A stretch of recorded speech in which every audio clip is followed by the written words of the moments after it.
It's the What Are You Making podcast. Welcome. Podcast about money and creativity only on LinkedIn. I'm Zech. I'm joined by artists, writers, designers, illustrators, musicians, strategists, CEOs, and all kinds of folks that have to create things and also have to make some money. We're going to talk about both of those things today, but also a lot of other things, which will be great. There are a lot of podcasts out there about money and creativity, but none about both, and none on the social network everyone is unfortunately needing to be on these days, LinkedIn. So, new episodes out every Monday. Very excited at the guest we have today. He is a keynote speaker and storytelling consultant living in Bend, Oregon. He helps leaders craft, refine, and deliver impactful presentations, the kinds of people talk long after the conference is over, the kind people remember. He's trained 10,000 people in crafting impactful presentations. He's collaborated with companies like Nike, Google, Microsoft, Starbucks, and Dell. He's guided Olympic gold medalists, New York Times bestselling authors, leaders like James Clear, Donald Miller, Amy Porterfield, and Scott Hamilton to deliver memorable presentations. He's a sucker for a well-told story. Please welcome my friend, Mike Pacchione. Well, hello there, Zech. Whatever you're calling yourself these days. Was that good? Did I summarize you pretty well? Reading your bio and everything? Do you feel like were you well described? Did I miss something? Sure. I tell people I help people. So that's a speaker, a thought leader, a corporate employee deliver the best speech of their life. And depending what that looks like for some people that's a pretty big statement. Other people it's like I just want to get in front of an audience without totally freaking out. But yeah, I love speaking so much. I love helping people to learn speaking. I think the best compliment I ever got in well, not in my life, but the best professional compliment I received was an executive coach who said that the world of speaking is filled with anxiety, but Mike brings joy to it. And I was, yeah. That's very nice. That's my goal for this interview too, Zach. Well, maybe you could tell your airport story and that will bring some joy. Because I think I just read that yesterday and that was really incredible. And actually let's just tell it right now because you texted me like when this was happening, I think you were like, hey, I'm going to try to be back, but I might be on a red eye. I'm not sure. Wish me luck. And I was just like, I was like, hey, do what you need to do. So why don't you tell that story? That's funny. Phoenix, connect in Seattle, Bend. It seemed like that would be easy. I was supposed to have 2 hours in between. When you live in a small airport like Bend, or live in a place that has a small airport like Bend does, you're just you always have to connect, and you learn to try to make the connection a little bit longer because if you miss it, the consequences are significant. I'm sitting at happy hour in Phoenix. I get I get the little push notification that my flight's delayed. I start doing the math. I'm like, oh shoot, like this might be, I'm stuck in Seattle. Get on the plane, and you're just trying to put all your mental force into getting the plane to take off. And we're just sitting there texting my wife, and she's like, well, Google says you took off. I'm like, well, we didn't. I can confirm. Google says you took off. So we're in the air, and I'm monitoring on the app about when we're going to arrive and where we're going to arrive, and we're connecting through SeaTac. I have been to SeaTac at least 300 times. Okay. The Alaska terminals I have memorized. So see, we're landing at N11, and I got to get to C10. This is not great. The end gates are a little further out. You got to take the train to get from N to C.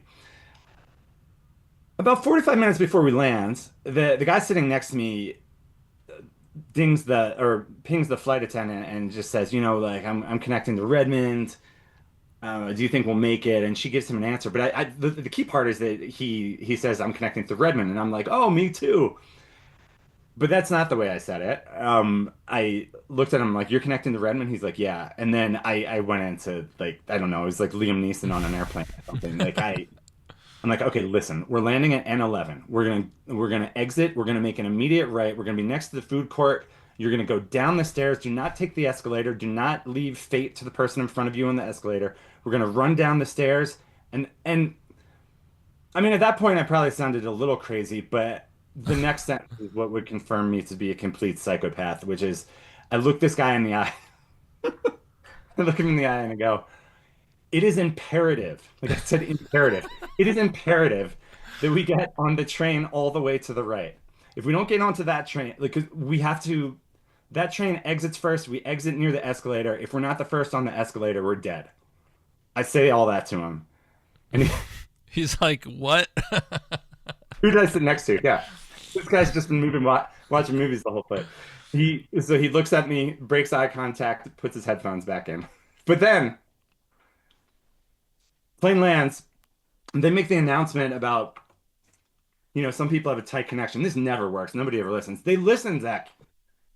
I was in row 15. We got to leave like immediately. And as soon as I get or as soon as I get off the plane, I start running. When you're running through the airport, everyone, do not run dragging your roller bag. You got to pick it up like it's a suitcase. So I'm running with my roller Good bag in tip. my hand, and this guy who is skeptical, I hear behind me yell out. He's like, "Hey, follow that guy!"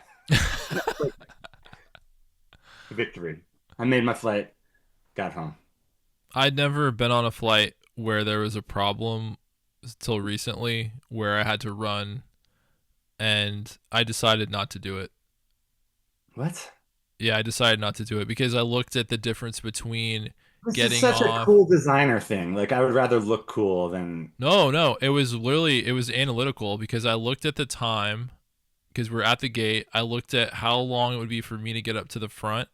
I thought about I know the airport. I thought about how long it would take to get to the tram, then for that tram to take off, then to get down to the gate, and I was like, it's not worth it. And sure enough, when I got out of the plane, I looked, and not only would I have not made it, but the flight left early. So even if I would have Oh. been on time, they would have been like, sorry. All right, great story.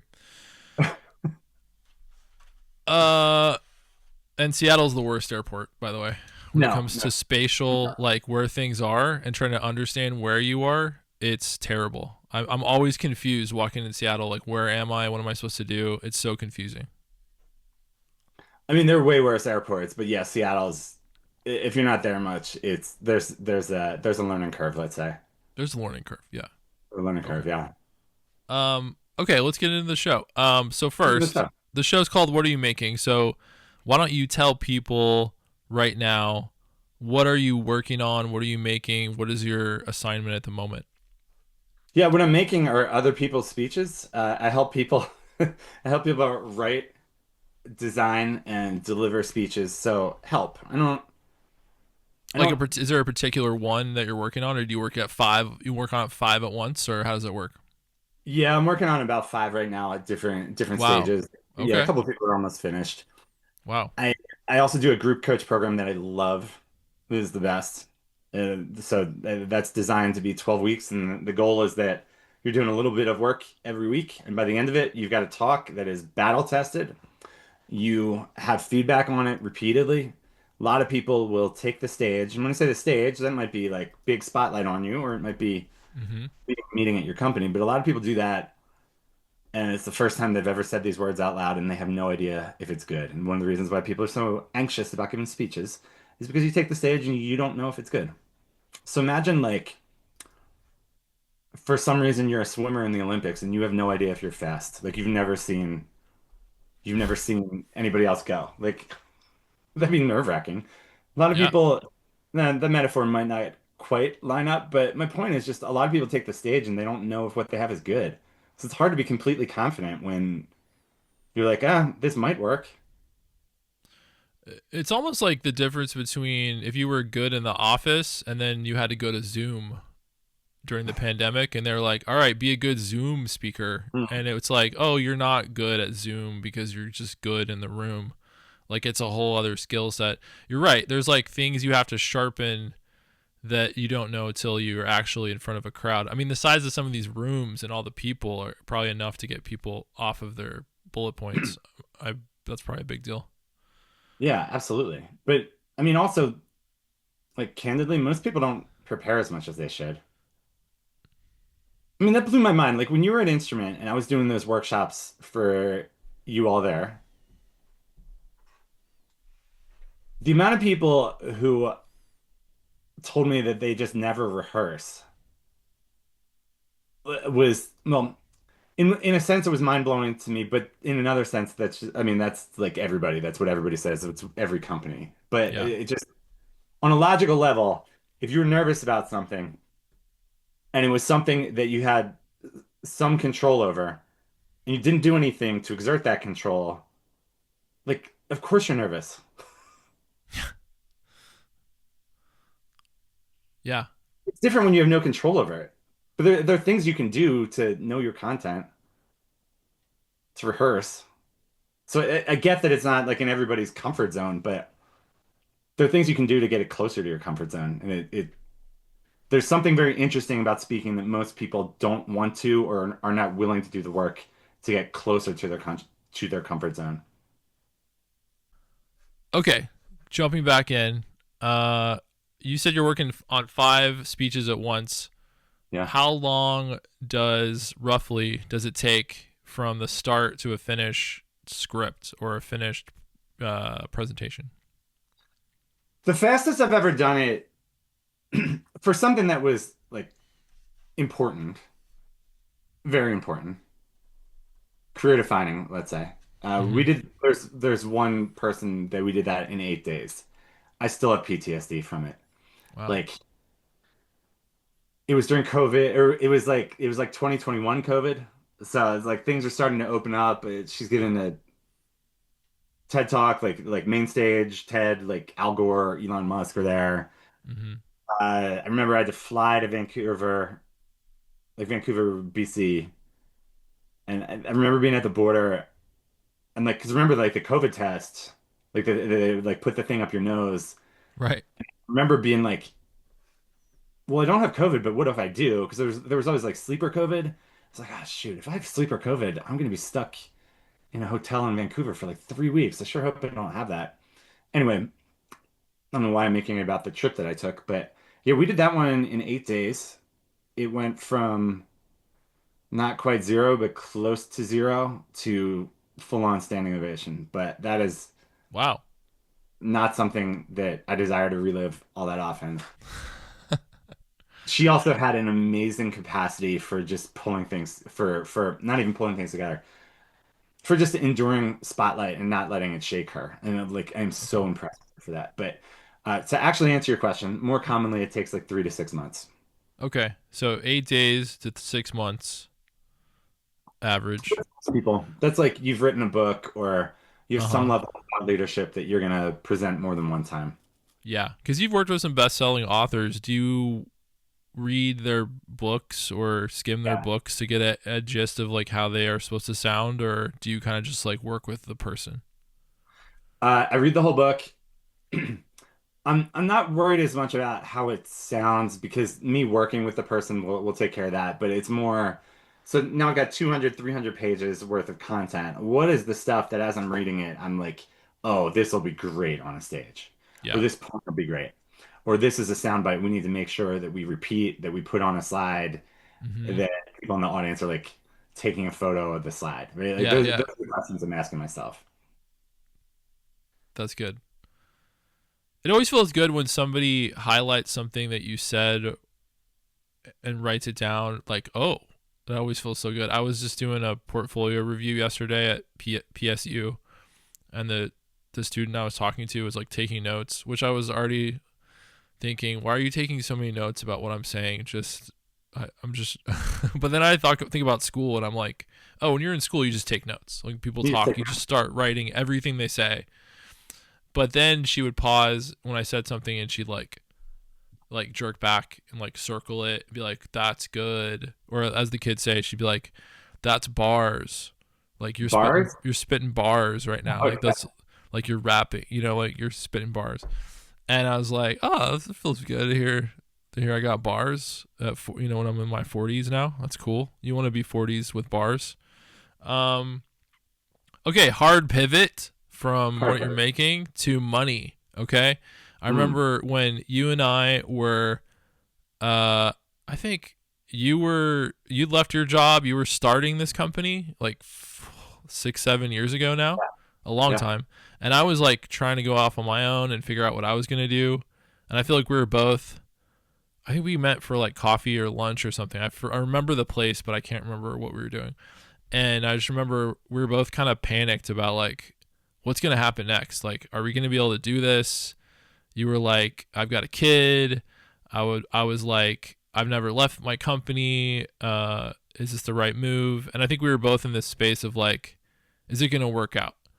And I think 7 years later, it's working. It feels like it's working out. But Yeah. Good. tell me about your relationship with money and how, obviously going off on your own, how you're able to navigate that. What, what do you mean my relationship with money? Like, do I make money? Like when you started your own Yeah. business and you went off on your own, how did you figure out like this is what I charge, this is what I Oh, need to like survive. I can't take these type of jobs. I need to get to this goal. Did you like ask people in the field? Did you kind of go by gut? Like how did you, cuz you're just making it up, right? Like how did you figure all that out? yeah, for sure. I mean, when I first started, now this is going back, this is like 2012. Mhm. I charged $50 an hour for my first one, and I was like, I couldn't believe someone went for it. And I remember calculating, like, if I can just do that 40 hours a week, That's pretty which, good. yeah, every freelancer business owner eventually realizes you can't do it 40 hours a week or charge 40 hours a week anyway. Um, I think there are a couple of things that helped me out. I had somewhat of a frame of reference from when I worked at Duarte. I had some idea of what they charged for workshops, and that's not the Well, same talk work. talk about Duarte real quick cuz people don't know Oh. what Duarte is. Yeah, Duarte is this great company down in the Bay Area. I worked for them for 7, 8 years, where I flew all over all over the world. I flew all over the US and Europe, so two continents, uh, doing trainings on storytelling, slides, public speaking. From doing that and going to really big companies, impressive companies, companies I thought would be impressive, and then I got in and they weren't impressive, all kinds of companies. I had at least some gauge for what was possible to charge. I, gosh, how much did I charge? I think the first time I worked one-on-one with a person, I want to say I charged like $2,000, which is not, they got a deal. Yeah. So there's Pat Flynn. So you can look him up, New York Times bestselling author, smart passive income. He runs a Pokemon channel, Deep Pocket Monster. I worked with him. I charged him, I think it was 2000, maybe it's three. Regardless of what it was, he got a deal. I got to see him speak this summer. So it was the first time I got to see him speak in like 10 years.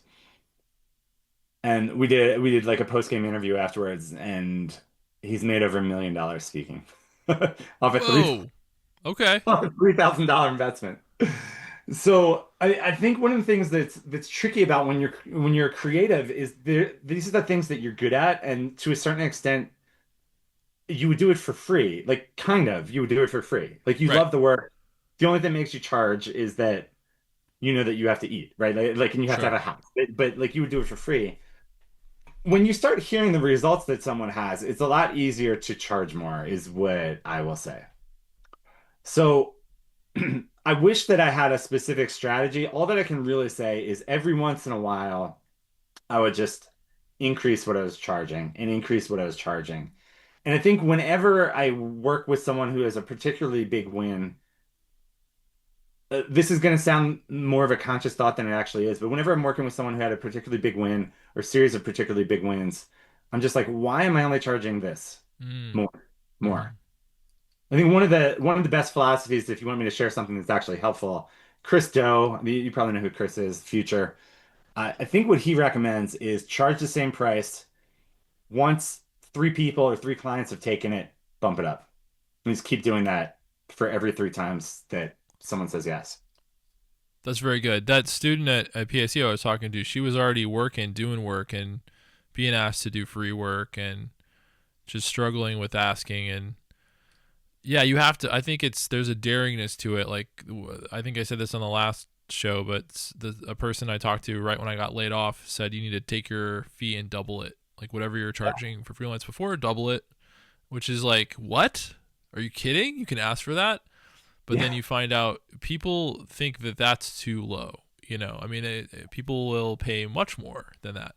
It's all about, you said it. I mean, part of it is like actually making it a conversation. So it's not an afterthought where you're doing the work and then somebody's like, oh, we should talk about money, you know, uh, yeah, we should, they get around to it. It needs to be from the start, it needs to be something that, and obviously, that, but for a lot of people who haven't charged before, making sure that that's not a conversation that slips in between the cracks with somebody, that's like very out front. And, as somebody with success, you can say like you just said, I have a ROI. Look at this guy. We started with $2,000. Look what he does. That's got to make you feel good. Yeah. And I think everybody benefits from a moment where they realize they didn't charge enough. Business consultant Terry Rice, one of my friends, he tells this great story of where he lost a job and the guy told him, because you're not charging enough. What? Yeah. I get that though. Uh-huh. If I were going to charge you $1,000 to help you with the most important speech of your life, does it seem like I'm good? If I was going to charge you $900, $800, Right. $1,000, like I guess as you're listening to this, it kind of depends on what your bank account is, but let's assume that you have some amount of money and I'm only going to charge 1,000. Like suddenly you think I'm not good at this. Right. It's like if somebody brought you an EV for another country and said, look at this amazing car. And you're like, I love it. You drive it. You're like, it's better than all the EVs in the US. And then they're like, guess what? It's $5,000 brand new. Would you take your family in that car? No, that thing's So frightening. yeah, Yeah, all you're gonna think is like, you don't think bargain, and people don't look for bargains when it's important. I think that's the thing. right. Like people look for bargains when they don't care about you. Yes. So if they're sort of asking you for less and less and being penny pinchers, my rule has always been that the penny pinching clients, the most annoying clients, are the ones that don't pay a lot. The ones who pay well are not annoying. They do not bother you. They do not email you 2 weeks later and ask you to make a change. You know. That yeah, I have someone told me that forever ago. I doubted it, and it is completely true. Yes. I don't want to throw all nonprofits under the bus, but like Gatorade's really easy to work with. All the nonprofits I've ever worked with, So okay, um, I don't want to. How much time do you have? I don't want to. I don't want to. I gotta leave it like three. It's like 15, 20 minutes. 15 minutes. Okay. Yeah. Let's jump to some things that you brought up because I had some things that I wanted to bring up, but um, first, I think this is the thing that a lot of people want to know. How to handle being nervous. So everybody gets on a call, gets on a Zoom, does a presentation. The nerves kick in. Maybe it's not your first time, but it's like for the CEO, and you start feeling it. Like, what are your tips and tricks for overcoming that nervousness? Yeah, I mean, there's two different nervous. So there's the nervous of I'm not prepared. So if that's you, I want you to stop blaming public speaking for that. Everybody's always, oh, public speaking, number one fear. I first of all, I debate that. Nobody is in a pit of vipers and saying like, well, at least I'm not giving my business pitch right now. You know what I mean? Like nobody's saying that. I get it. People are nervous about it. So if you're nervous about it, but you're unprepared, you're not nervous about public speaking. You're nervous about being unprepared. It's the same thing as if uh, there was a YouTube feed of you taking a test that you didn't study for. Like, of course, that's nerve-wracking. The better question is, what do you do when you're nervous and prepared? And I have great news for you, which is that means if you're nervous and prepared, that means you know that something is at stake, and you will be better able to do your best work than someone who is not nervous. Hmm. Now, these are two different people, so maybe that's not apples to apples. But I will tell you, my best presentations have come when I have a hint of nervousness. And Athletes would tell you the same thing. Nerves means something's at stake. I don't know, man. The day you got married, did you wake up and you like it was just another day? You kind of like forgot you were getting married? Were you You just kind of like, slept in. yeah, and like I'm at 7-Eleven. Did I have something to do today? Like, of course not. Like you had, Yeah. I was nervous. I wasn't nervous Jess was going to say no. Hmm. It's just something is at stake. So if you Right. can translate that in your brain, that tends to be pretty helpful. That's good. And something else that you've told me in the past that's always helped me is that the group watching you wants you to succeed. Yeah, Actually, yeah. I told this to the student at PSU. Uh, like nobody who's in front of you wants you to fail. They don't want it to feel awkward. So like go with that in mind. Like continue talking with that in mind that people are cheering you on inside. Nobody is watching Zech speak and saying like, man, I hope this 30 minutes feels like eight Feels hours. like torture. Yeah, I, I don't know. I've had that thought. Okay, stuff that you brought up. How can speaking grow your career? oh man, all the ways. So people associate speaking with authority, and my answer to this kind of depends on what you do for a job. But if you are a creative, if you're out on your own, if you run your own business, being on a stage boosts your authority so much, and especially if you're good once you're on a stage, it boosts your authority so much. Similarly to being in corporate, like quick story. So this will unite my answer for both being a creative and being in corporate. There was I worked with someone once who got promoted, and she was a designer, and I couldn't believe she got promoted. And I after some thought, I had no interaction with her at all. Why was it that I felt like I couldn't believe she got promoted? It was because I saw her present once and she was a disaster. And I thought about that afterwards. I was like, oh man, like this is unfair. But there is perceived value about whatever you do for your job. Like there's perceived value associated with how well you can communicate about it, even if your job is not communication. Hmm. So like this woman maybe was a killer designer. I never saw her work. I saw her present one time, and I thought to myself like, oh gosh, she's bad at her job, like which is an insane thought. But I thought to like, she's bad at her job because she's not a good presenter, which is not her job. But the point is that if you present well, there is high perceived value that goes with that. Mm. So I talked to someone earlier today who's in sales, and the problem he was describing was basically I'm extremely good at sales. I do all the things that check the boxes for I should have been promoted already. But whenever I have to lead an all hands meeting or sales kickoff or whatever it is, I crumble. Hmm. And so it's hard to follow that leader when they seem nervous. It's hard to say, okay, I'll follow Zech, nervous guy. He knows what he's talking about. I can tell because he's nervous. So there's so much authority with it. There's so much perceived value behind speaking. I mentioned the one guy who made $1 million speaking. Like that's not everybody. That's an outlier for sure. But if you work for yourself and you're on a stage with the right audience, it's very easy to attract other work. Hmm. That makes sense. Even, yeah, even if you're not the smartest person about that topic, it's very easy to attract other work. Oh yeah. I think about, preachers who are just good preachers, who are just good entertainers, and people love it and they come back for more entertainment. And they're not even like spiritually connected or theologically connected to the church. They just like love this performance that they get to see. Um, okay. You wrote a counterintuitive advice. Tell me more. Yeah, so I get a lot of questions about anxiety. I think there's too much attention on anxiety, but When you say anxiety, like that's different from nervousness or the same? no, it's the same thing. Okay, okay, okay. What I've found that for certain people, something that works really well.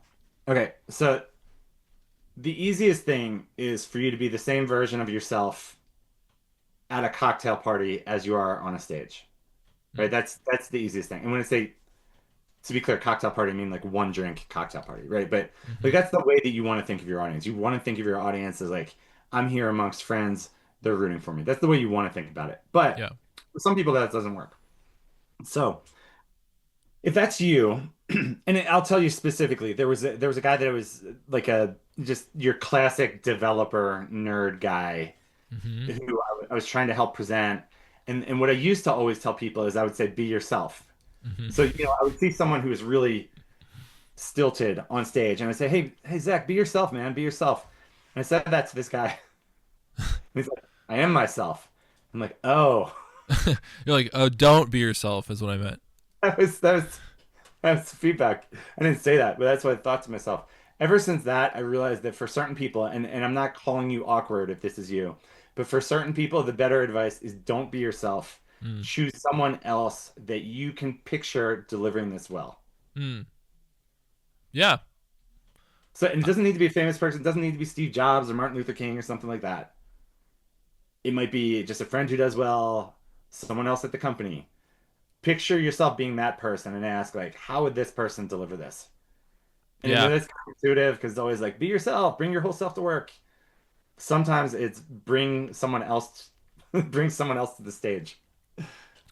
Well, it's almost like a championship mindset or something. Like Hmm. I worked for this guy. He was very young. I mean, I was younger than him, but he was younger than most people at this company. It was a sales job, and his name was Josh. And he was like, he had been like a really not a almost a pro athlete, sort of in soccer or in football Yeah. or whatever. And so he had this swagger and this confidence that came from his career in sports that translated directly to sales that made him seem really smart, unstoppable, really charismatic, and he had the top job. And it was like he'd done sales, but it was mostly this like magnetic personality that he had, I think. Uh, so it's interesting. It's like if you were going to be yourself or you're going to be Josh and you were going to try to be him, you'd definitely be more attractive on stage pretending to be a minor sports star that was a top Yeah. salesperson Yes. than awkward developer type who doesn't really talk all day or says 5 words a week or whatever. Right. So find your friend who is also a developer, who is more social, more energetic, and be that person instead of you. That's right, kids. Don't be yourself. You heard it here. Um, okay, the best feeling as a speaker. What is it? Oh my gosh. So the best feeling, and this is totally possible.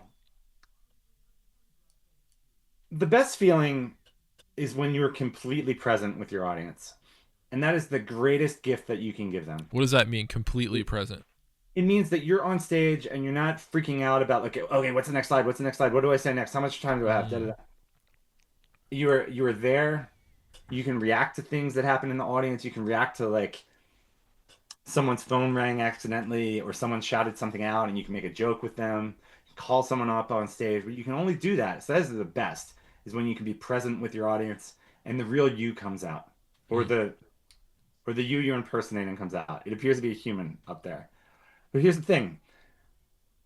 That can only happen if you know your stuff, if you know how to calm yourself down, and you know that your audience is rooting for you. If you can do those three things mentally, you can be present on stage, and that is the best. And you made the sports analogy. I- There's time spent. You can spend time and like if speeches that I work on with people, usually it's at least like 20 hours worth of work from brainstorming, refining, slides, rehearsing, right? It's very possible that you can spend that 20 hours and make more money than what would happen from being on a stage. But once you are out of college and unless you're a pro athlete or something, like there are very few things you can do that give you that same rush as being an athlete, where there's that moment or I guess 45 minutes of 30 minutes, 45, however long the speech is, where it's possible something could go wrong, but you rise against it anyway. Like, mm. and if you're able to do that and you're able to deliver a speech and be calm, or at least look calm to your audience, and you're able to deliver the lines, deliver the lines. I say the lines. It's not a script you have to memorize necessarily, but just you don't get lost and start rambling and talking about what mustard you put on your hot dog, spicy, you know. But if you're able to do those things and remember your points and exit with an outro that leaves the audience picturing what it would look like if they were to say yes to your speech, to your idea, that's the best. That's as close as guys in their 40s can come to like playing professional ball. To Like like in terms, kicking the winning field goal or something. yeah, in terms of the high that you feel, in terms of knowing that you put the work in terms Hmm. of knowing that there was something at stake and rising against, like rising above it when there probably was something that went wrong, but it didn't phase you. Like that, that's the best. Hmm. That's good.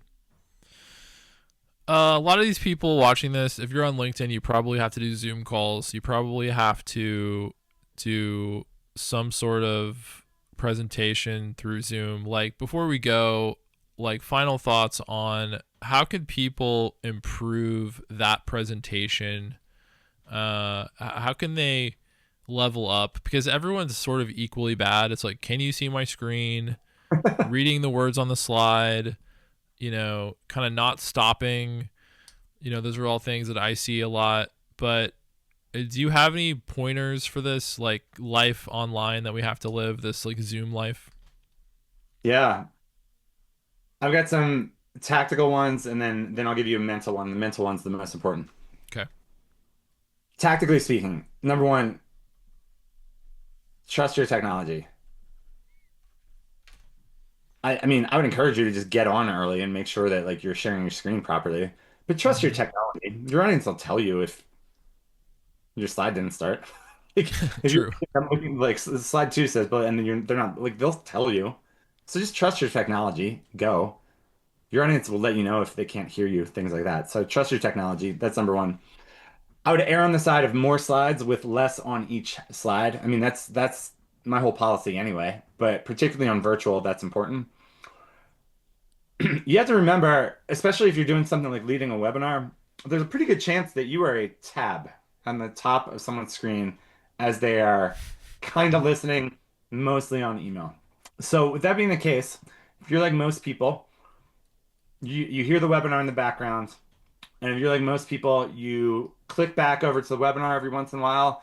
And what is your metric for whether you should pay attention again? Did the slide change?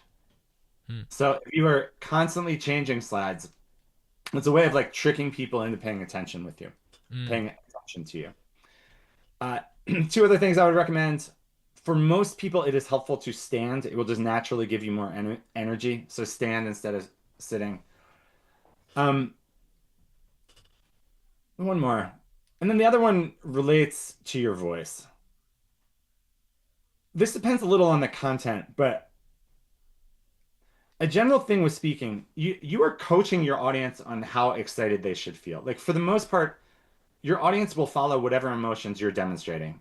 Hmm. So you sound nervous, you might even say I'm nervous, you're making the audience nervous. You sound bored, you're making the audience bored. Tons of people sound bored on Zoom. But if you sound excited, when I say excited, you don't have to be like Richard Simmons bouncing off the wall, pretending something is like, oh my gosh, look at the Q3 results. Like it doesn't have to be that, but just Mm-hmm. your audience can hear in your voice whether you have energy or not. And if you can bring energy to the table in your voice, it helps every single person on that call. And connected to that, let me give you the mental tip. So, story with this early COVID, this is like probably July 2020. I'm doing a workshop for an American company, but it's a office in China. I live in Portland at the time, so time difference. I'm doing this workshop 11 o'clock midnight. The rest of my family's asleep. My dog is asleep on the couch next to me. I'm presenting to China. This part of, I don't know if it was this company or if it's the part of that part of Shanghai, but no, not a soul is on camera. Like they don't have bandwidth for it. So I've got two monitors and I'm staring at the monitor with all the, well, it would be the faces looking at me. There's no faces. It's just a bunch of names, like gray background, white name. That's all I'm looking at. And I'm speaking English, and all of them are not native English speakers. Like they understand it, but they don't speak it. Mhm. So nobody's asking questions. When I ask questions, nobody was responding, which is partially a cultural thing. It's also like Okay. it's your second language. I don't know if I had to ask a question in Spanish, I'd be pretty Yeah. reserved about it. Sure. At one point, I remember thinking to myself, I wonder how long I could just let a question hang out there before someone answers. So I asked a question. This is a workshop. It's meant to be interactive. I asked a question, and I I checked. Zach, it was 2 minutes of silence. Like that is an eternity. That's The only thing painful. that broke that up is every once in a while I would repeat the question. But I remember being there and going to break, and I'm just like, oh, this workshop, man. And I had a stunning realization. The fact that nobody was on camera, the fact that nobody was talking, like I basically had no evidence anybody was paying attention to me. Or actually, I had no evidence that anybody was even on the call. Right. And I remember thinking, you know what?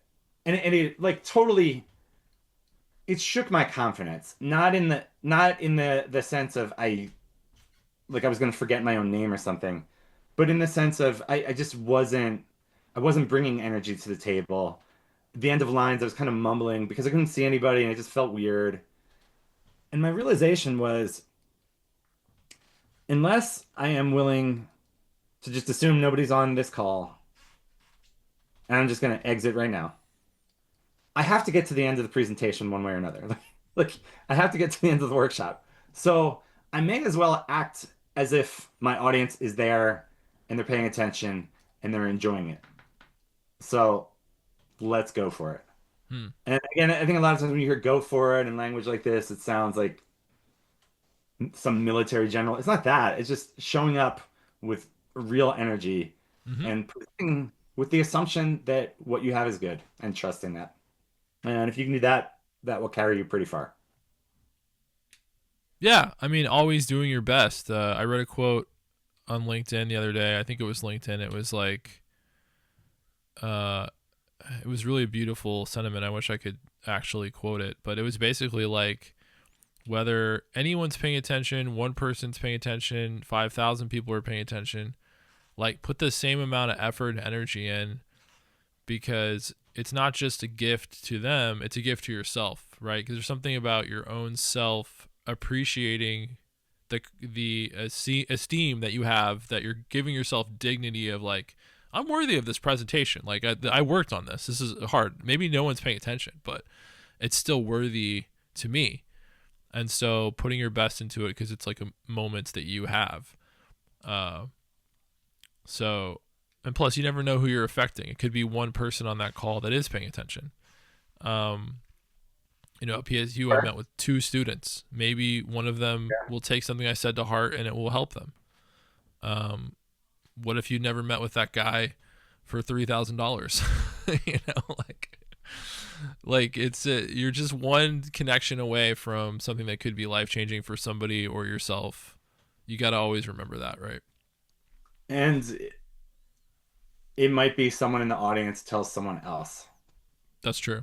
It's not even You there. have no idea who you are going to attract. So I know the feeling of you're in a room and there were supposed to be a ton of people there, and it's like a third of what was supposed to be there, and it's easy to get down. But to your point, in those moments, you don't know who you're going to affect, and it doesn't hurt you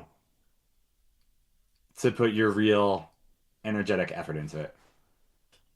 That's right. Okay, final question. When is your book coming out on how to give the perfect speech and how to do all this? When is the Mike Pacchione I don't know, New man. York Times I don't best-selling know. novel? The issue is not desire to write it. The issue is freeing up the time to do it. Okay. But I have a lot of I'm I have a excited lot whenever it is. It's going to be at of those airports that we're running through. It's going to be on the front of those airports. Who's that guy? Oh, that's me. It's going to have like a microphone or something that talks about No, a speeches. microphone. Everybody has microphones. It's got to be something else. I don't know what it is. Well, I just mean that the cover won't matter. People will be loving it. They'll be like Oh, reading it okay. because it's so good. Okay. All right. I'm in. Okay. Dude, thanks you for coming on the show. Thanks for your knowledge. Do you have anything else you wanna hawk anything? You wanna sell anything? Your website? Uh, if you want to get better as a speaker, I think it'd be smart to sign up for the emails that I send and one of the freebies that I offer. A lot of people particularly struggle with the beginning of the talk. A lot of us hem and haw and talk about how great lunch was or how wonderful it is to be in Atlanta today. And even if we're not hemming and hawing, a lot of us start off by telling people, well, here's my background and I got my degree at this such and such place. And all of those are not what you should actually do. So I've got a great freebie for you. And actually, Zach, I'll create a thing. So it's bestspeech.co slash, what should the slash be? What are you Bard? making? Zach? What are you making? Oh, what are you making? Oh, yeah, yeah. Yeah, Okay. yeah, yeah. Bestspeech.co, CO. Bestspeech.co, what are you making?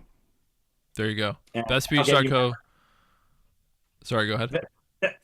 that'll get you my freebie on how to start a talk, and that'll also get you my emails when I send them out. That's right. And if you are an agency, you should hire Mike to give better presentations.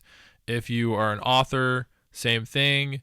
If you've never given a presentation and you have a good presentation in you, I worked with Mike doing that when I had never given a talk before and I had to go back to my Oh, hometown and talk God. in front of a bunch of kids for a portfolio show. I had no idea where to start. Mike helped me a lot to narrow in on my point. So if you need help, reach out. The man is here. He's already got a solid following, and I'm sure it's not going to get any smaller. It's only going to grow. So yeah, we're excited for you. Thank you, good sir. Thanks for having me on. Thanks, Mike. Peace. Bye.